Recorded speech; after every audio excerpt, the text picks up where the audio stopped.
Assalamualaikum warahmatullahi wabarakatuh. Perkenalkan, nama saya Indriani, NIM A111211072. Saya dari kelas B semester 3. Video ini bertujuan untuk memenuhi tugas akhir semester pada mata kuliah teori belajar bahasa. Bahasa adalah alat komunikasi sosial yang berupa sistem simbol bunyi yang dihasilkan dari ucapan manusia. Manusia sebagai makhluk sosial membutuhkan sarana untuk berinteraksi dengan manusia lainnya di masyarakat. Untuk kepentingan interaksi sosial itu, maka dibutuhkan suatu wahana komunikasi yang disebut bahasa. Nah, untuk belajar bahasa sendiri ada 4 teori bahasa yang dapat kita terapkan. Yang pertama yaitu teori behaviorisme, yang kedua teori nativisme, yang ketiga teori kognitivisme, dan yang keempat teori konstruktivisme. Nah, pada video kali ini saya akan menjelaskan salah satu contoh mengenai studi kasus yang berkaitan dengan teori belajar behaviorisme. Behaviorisme adalah perkembangan perilaku yang dapat diukur, diamati, dan dihasilkan oleh respon pelajar terhadap rangsangan. Tanggapan terhadap rangsangan dapat diperkuat dengan umpan balik positif atau negatif terhadap perilaku kondisi yang diinginkan.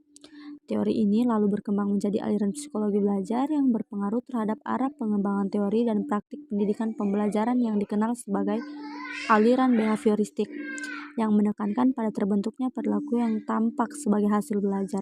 Aliran psikologi belajar yang sangat besar pengaruhnya terhadap arah pengembangan teori dan praktek pendidikan pembelajaran hingga kini adalah teori behaviorisme. Berikut adalah salah satu contoh studi kasus teori behaviorisme. Ada seorang anak yang bernama Andri. Ia berusia sekitar 15 tahun. Dia berasal dari keluarga yang kurang mampu. Lalu setelah dia lulus SMP, Andri akan melanjutkan ke sekolah SMA. Namun SMA yang dimasuki Andri tersebut yaitu adalah sebuah sekolah elit dan favorit. Awalnya orang tua Andri tidak memperbolehkan Andri sekolah di sana karena keadaan ekonomi orang tua Andri sendiri yang kurang mampu. Dan orang tua Andri takut apabila nanti Andri terpengaruh dan terbawa teman-temannya yang cenderung mewah. Lalu pada saat bersekolah pada awalnya semuanya berjalan biasa saja. Memang sebelumnya Andri tidak pernah bergabung dengan teman-temannya karena ia merasa berbeda dengan mereka. Karena hal itu teman-teman Andri menjadi sering membulinya, mengucilkan Andri. Akhirnya lama-kelamaan Andri pun merasa tertekan akan keadaan seperti itu. Dia berpikir apabila dia mengikuti gaya teman-temannya, dia dapat bergabung dengan mereka dan bersatu dengan mereka.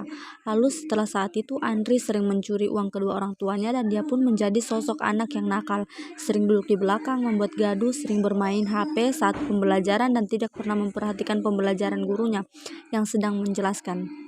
Lalu pemecahan studi kasus seperti ini yang cocok menurut saya yaitu menggunakan teori behaviorisme, yaitu sebuah teori yang segala sesuatunya dibiasakan sehingga menjadi kebiasaan.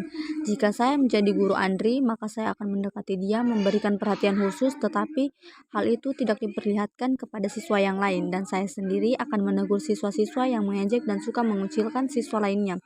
Lalu saya akan memberikan bimbingan melalui diskusi kecil di dalam kelas, dan di dalam saya memberikan tugas itu akan diberikan diskusi-diskusi agar di situ saya dapat memberikan masukan dan membuat anak menjadi bersatu. Karena adanya diskusi kelompok itu, di situ mereka akan mengungkapkan pendapat satu sama lain, menukar informasi dengan kelompoknya. Selain itu di awal dan akhir pertemuan selalu diadakan pengulangan materi yang berupa pertanyaan-pertanyaan atau kuis kepada masing-masing siswa. Jika siswa tidak bisa menjawab, maka akan ada hukuman berupa berdiri di kelas, menyanyi, bahkan berdiri diberikan tugas khusus. Bersedia atau tidak, peserta didik akan belajar agar tidak mendapat hukuman. Baik, itulah tadi penjelasan mengenai teori behaviorisme, bahwa segala sesuatu harus dipaksakan. Pihak keluarga khususnya orang tua lebih memperhatikan anaknya. Seorang anak dipaksakan untuk belajar. Jika anak tersebut tidak bersedia, maka uang jajan akan dikurangi. Dengan demikian, adanya paksaan yang akan menjadikan kebiasaan pada diri anak tersebut.